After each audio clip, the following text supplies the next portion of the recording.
Slumdog Millionaire, through the lens of A Course in Miracles, ACIM, becomes a meditation on perception, identity, guilt, destiny, and the strange orchestration of forgiveness beneath chaos. Jamal appears to live in randomness, poverty, violence, exploitation, humiliation, survival. Yet the whole movie quietly asks a deeper question. What if nothing was accidental? Not in the egoic, everything happens for a reason, cliché way.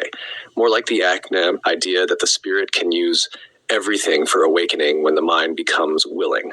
The game show itself becomes symbolic of the ego's world. Questions, performance, proving worth, competition, winning love, becoming somebody.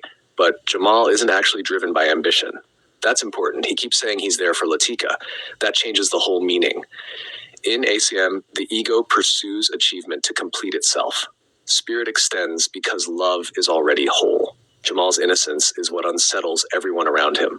The police think he cheated because the world cannot imagine innocence surviving brutality without becoming cynical. Yet Jamal repeatedly demonstrates something deeper. He does not build his identity from what happened to him. That is huge.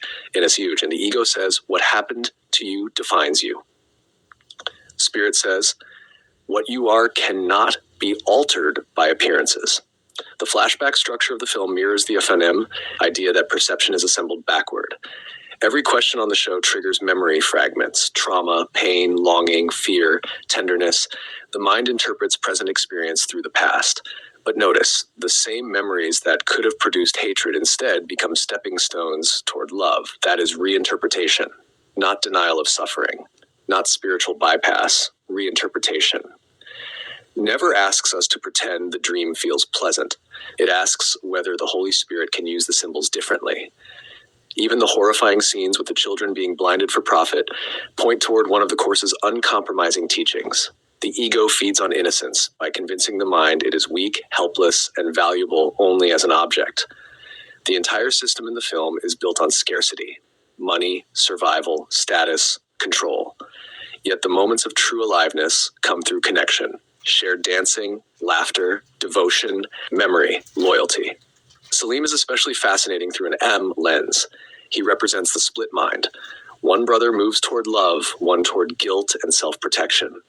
Yet Salim is not portrayed as evil in essence, only terrified. That distinction matters. Teaches that every attack is either love or a call for love.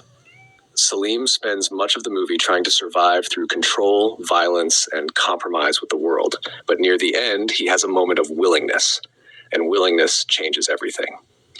His final act resembles what the Course would call a miracle impulse, a temporary suspension of self-interest in service of love. Not perfection, not sainthood, but a crack in the ego structure. Latika symbolizes more than romantic love. She represents remembered innocence, the light never fully extinguished beneath the world's conditioning. The recurring phrase, "it is written," can be viewed in two radically different ways. The ego hears fatalism, no choice exists. Spirit hears inevitability of awakening. What is true cannot ultimately be lost. That's a very different thing.